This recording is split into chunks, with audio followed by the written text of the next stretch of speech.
Okay mga kababayan, Chris Ulo po at welcome po rito sa ating YouTube channel. Okay mga kababayan, pag-usapan ho natin itong viral trending ito nung nakaraan pa ho Mapa YouTube, mapa Facebook, mapa TikTok, Instagram and Twitter. Viral trending ho itong nakaraang video na kung saan namataan, nakita, na videohan ho si Willie Rebillame, na kung saan naglilibot-libot, nag-iikot-ikot, nagpapakita ng kabutihan sa mga lansangan. Kasi alam nyo naman ito si Willie, bawat press conference nito, ang laging pinamumukha ho sa kanyang press conference, sa kanyang mga nagtatanong sa kanyang mga reporter, media, iniisip niya mga kababayan nating mahihirap, papaano aangat sa kahirapan ng taong bayan. Yan lagi yung mga sinasabi niyan So kung pakikinggan mo, i-analyze natin yung kanyang mga sinasabi, para bang ito ay makabayan, makamahirap, no? Ngayon mga kababayan, actually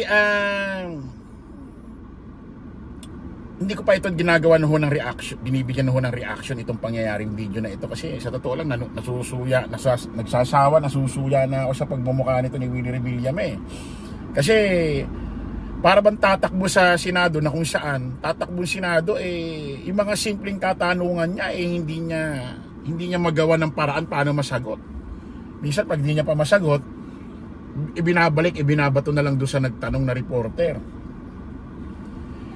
Eto mga kababayan, meron hong kumakalat, viral trending, na kung saan video si Willie Rebillame nag-iikot-ikot sa iba't ibang lugar, at nakita ho na videohan ito si Willie Rebillame na may mga nagpapapicture sa kanya. Ngayon, yung pangalawa,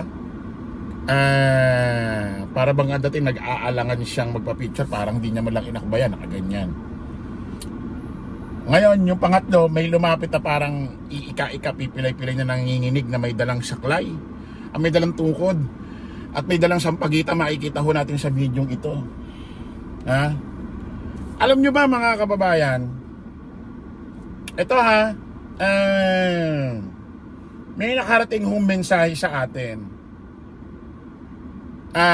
Ayoko muna hong pangunahan, hindi pa ho nila nilalabas yung video. Di umano, eto palang lalaki na lumapit pala sa kanya, hindi naman pala totoong ganon ang karakter. Sikat, kilalang charity vlogger pala ito na nag-disguise na kung saan susubukan itong mga politiko, lalapitan nila, iba-vlog nila, na kung saan kung totoong itong mga ito makamahirap, makabayan. Ngayon, ginawa palang content ito si Willie. Tinry ho nila kung makamasa, makabayan, at didikitan sila. Na-disappoint sila, nagulat sila. Ang plano nga daw nila i-upload to. Especially kung gagawan sila ng magandang pakikiharap ni Willie Rebillame. Natatakot silang i-upload tong video ito, baka maiba sila o ano. Sikat daw palang charity vlogger ito. Hindi pala totoong itong karakter, itong taong ito, hindi naman pala totoong ganon. Tingnan nyo itong video ito.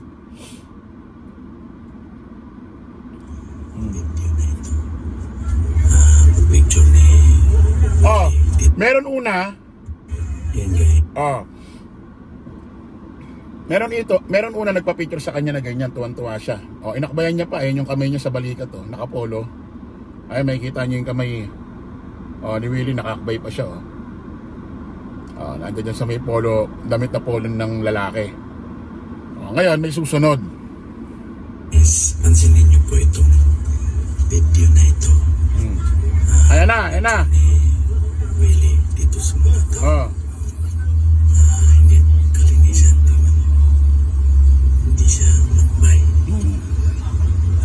Kita niyo yung kamay ni Willie, para bang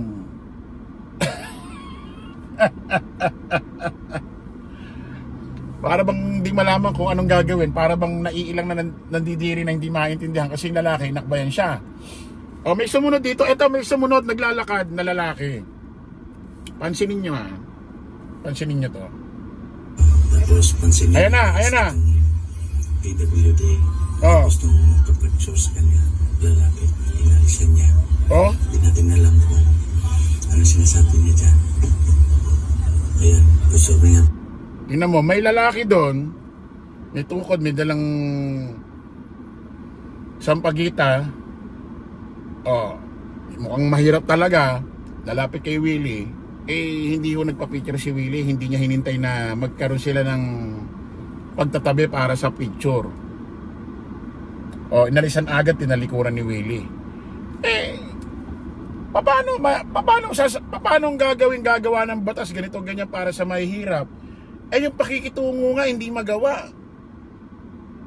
Oh, sabihin niya natin halimbawa, may amoy yan. Natural, may amoy yan kasi sa labas lang halimbawa, sa labas lang natutulog yan. Mula umaga hanggang gabi, diyan lang yung pag-alagala, nagbebenta ng nagbebenta ng sampagita. Naturalmente may amoy yan. Ano ba yung tiisin mo? Magpa-picture ka. Hindi mo naman habang buhay didikitan yan. Hindi mo naman didikitan yan from morning to night. Hindi naman kayo magtatabi sa higaan. Ano ba yung kung may amoy siya, nakikita mo sa itsura niya may amoy siya, o sabihin na natin halimbawa hindi mo gusto amoy, ano ba yung tiisin mo? Para hindi naman siya mabigo sa hindi naman siya mabigo na gusto niya makapagpa-picture sa'yo. Siyempre, kung idol ka nung lalaking yan, at gusto kanyang makita dati na, at nakikita niya lang pag nanonood siya ng mga TV sa karinderya, napapanood niya yung programa mo, at nakita ka ng ganyan, tuwan-tuwa yan. Siyempre, wala namang pagkakataon mapunta dun sa loob ng studio mo yan para makapanood ng programa mo. Kaya tuwan-tuwa yan, sasamantalahin niya. Ano bang ganyan itsura niya, tiisin mo. Saglit na saglit lang yan. Siguro matagal na 1 minuto Maghihiwalay na agad kayo niyan. Hindi mo nga alam kung makikita pa kayo niyan. Diba? Bakit tinalikuran mo? Bakit binigo mo siya na makapagpa-picture siya sa'yo? Ang sabi, eto raw lalaking ito, nag-disguise lang at kilalang charity vlogger daw. Tignan natin kung maa-upload yung video. Sa totoo lang, ayoko nang gawa ng reaction itong video ni Willie kasi nakikita ko rito sa pagtakbo niya ng politika, pakitang tao lang Opinion ko ho yun pakitang tao lang Isipin mo, pag magkakaroon ka ng press conference, lagi mo sinasabi, ang gusto mo talaga para maiahon ng mga taong mahihirap. Mahihirap. Paano ka gagawa ng kabutihan sa mahihirap? Ganito ganyan, pakikipagdaong ang palad pa lang, nilalayuan mo na para ka na nandidiri. Huwag mo isumbat yung pagbibigay mo ng tulong sa programa mo. Part yun ng programa mo. Yun yung mechanics ng programa mo. Magbibigay kayo ng tulong, may papremyo, may mga nag-i-sponsor ng mga advertisement, mga commercial. Ganun yung gulong nung programa Ganun aandar, ganun yung mechanics. Ganun yun Ibig sabihin, hindi gagana ang inyong programa kung wala kayong binibigyang mga papremyo, palaro. Pero kung ikaw talaga makabayan, makamahirap na tao, dapat sanay ka makipaghalubilo sa mga taong ganyang klaseng tao. Kita mo, isang tao lang yun na gano'n, hindi mo na natiis, tinalikuran mo na agad. Binigo mo siya. Sabi ko nga sa'yo, yung ganyang klaseng tao, imposibleng mapunta yan doon sa studio mo. Yung ganyan, imposible. So malamang baka matagal ka na niyang pangarap makita. Lagi ka lang niya napapanood sa mga TV, sa mga karinderya, mga kapitbahay, kung wala man siyang television sa bahay nila. Isipin mo, tuwan-tuwa nakita ka niya sa personal. Gusto niya magpa-picture, tinalikuran mo. Kung ano't ano man yung tinalikuran mo, nakita sa video. Binigo mo siya na sa buhay niya, makadikit man lang siya sa'yo, makapagpa-picture man lang siya ng segundo lang yan eh. Titiisin mo lang eh. Kung may amoy yan, ay wala tayong magagawa. Given, nandiyan na talaga may amoy. Imposible sabihin mong mabango ang tao na mula umaga hanggang gabi, mabango. Talagang may amoy yan. Taong lansangan yan eh. Diba? Ang usapan dito, bakit di mo tiniis?